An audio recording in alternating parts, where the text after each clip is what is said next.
عليكم ورحمة الله وبركاته. سبحانك اللهم ربي وبحمدك، سبحانك ربي العظيم.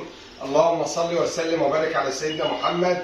أحبائي مربي الأرانب في كل مكان، يا رب دايما من نجاح لنجاح وتبقوا في أفضل حال. فيديو مهم جدا، خليك معايا لآخر الفيديو، صدقني هتستفيد. ولو عجبك الفيديو بتاعي اعمل لي لايك علشان ننتشر، واشترك معايا في القناة عشان يوصلك كل حاجة إن شاء الله. النهارده هكلم حضرتك عن العلف وموضوع العلف، وإيه فكرة إن الناس عملت علف مصبع. يعني ايه علف مصبع او علف بيلت؟ يعني علف مكبوس في شركات او في مكابس زي ده كده. العلف اللي انت بتعلف منه الارانب عادي خالص، العلف اللي احنا بنعلف منه ده تمام. ايه الفكره؟ ان هو اتعمل علشان يبقى صوابع زي ما انت شايفه كده، ويتقدم للارنب، والارنب ياخد منه حبايه حبايه وياكل منه حبايه حبايه زي ما انت شايفه كده. طبعا ده علفنا علف مزرعه حسان.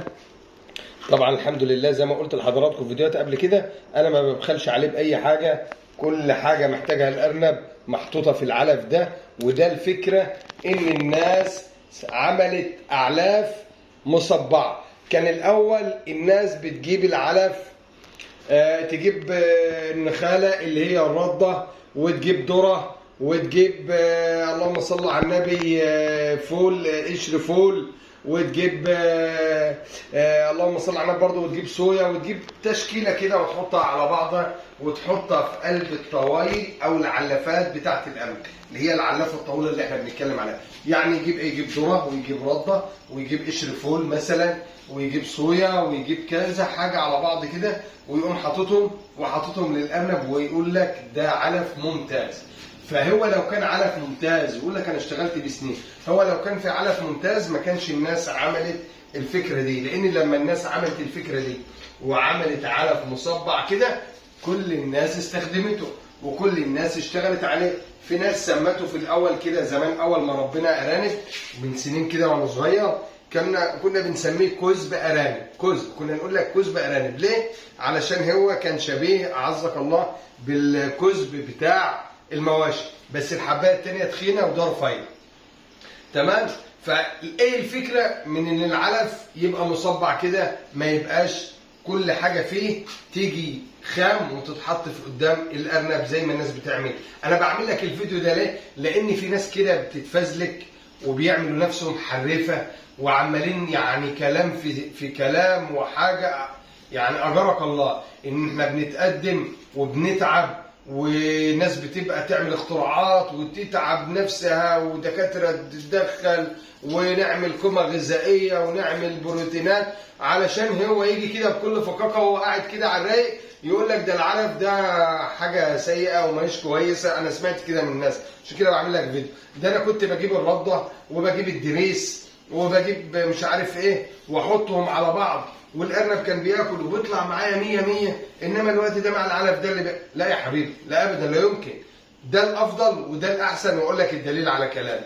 حضرتك لو جبت رده وصويا وذره تمام وشعير وحطيته في الطوال بتاعه الارنب عشان الارنب ياكل، مش هي دي الحاجات يا عم محمد اللي انت بتحطها في العلف؟ هي الحاجات اللي بنحطها في العلف، بس لها نسب وليها شغل مظبوط.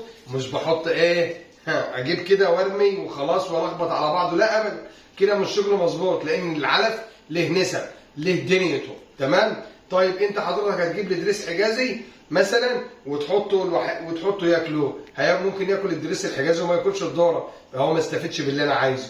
ممكن ياكل الذره، ينقي الذره وما ياكلش الباقي، يقوم مبهدل انا. طب لو كان الشعير زي ما هو، يعمل له الشعير لو اتاكل زي ما هو، الارنب كله زي ما هو اكتر من مره، هيجرح له المعده من جوه، وهتلاقي معذب لي دم، لان القشريه بتاع الشعير دي هتبقى حاميه عليه، وهتبهدل له المعده وهتبهدل له المثانه وهينزل بدم. ليه؟ عشان حضرتك اديت له الشعير زي ما هو كده، ما اتطحنش، ما دخلش المكبس والطحن، علشان يجي لك في الحبايه سهل الهضم، والارنب ياكله وهو سهل الهضم. تمام؟ الناس اللي بتعمل العلف راعت ان الارنب بيحب يقرقش، بيحب يتك على الحاجه ويقرقش كده، دي متعه عند الارنب. وهو الارنب لما يمسك الحبايه دي ويقعد يقطم فيها وياكل، دي متعه عند الارنب. طب هو هيروح ممكن ياكل الذره وما ياكلش الدريس اللي انت حاططه له، ليه؟ لان هو مش هياكل الدريس الا ان كان الدريس مش موجوده الا هو، والارنب جعان وعاوز ياكل فبياكل الدريس. انما انت حاطط له دريس، الدريس البلدي، الناس بتحط دريس بلدي عادي يعني، تحط دريس وتحط ذره وتحط شعير، هياكل مثلا الذره ويسيب لك الباقي، هيجي ياكل الشعير مش هيعجبه بالوضع ده مثلا، مش زي ما بالظبط انت بتيجي في ناس بتاخد نوع دواء وما بترضاش تاخد النوع الثاني. يعني مثلا تيجي تدي الطفل دواء يقول لك لا انا عاوز برشام، تيجي تدي الثاني برشام يقول لك لا انا عايز دواء.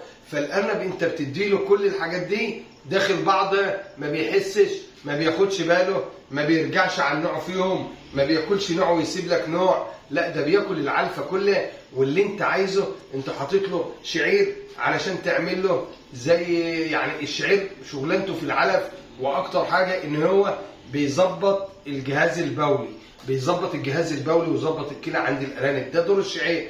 طب انت حضرتك حطيت له الحاجات دي او رحت عند العلاف، احنا في دمياط بنسمي صاحب المحل اللي بيجيب منه الحاجات دي اسمه علاف، فان رحت عند العلاف ما لقيتش شعير فبتجيب كذا، طب رحت ما لقيتش ذره بتجيب كذا وخلاص وشغال وبشغل بالصدر، ونرجع نقول ده كان ده 100 وشغل تمام. لا ابدا، علشان العلف الجديد ده، اصل العلف الجديد ده اختراعات فاشله، ان الله انت اللي فاشل، لان ده مش اختراع فاشل ابدا، ده حاجه محترمه وحاجه حلوه ومتقاس بروتينه ومتقاس اليافه ومتقاس طاقته، ومهندسين تعبانين فيه وناس اشتغلت عليه وناس اخترعت الاختراع ده عشان حضرتك تيجي تقول والله الاول كان افضل. طب الاول كان افضل هياكل نوع ويسيب لك نوع، هياكل لو انت جبت طب انا اقول لك بكل بساطه العلف ده المهندس لما بيجي يعمله او اهل الاختصاص لما تيجي تعمله بتحط لك فيه حبيبي علشان لو كالسيوم ناقص في خامه من الخامات بيحط لك كالسيوم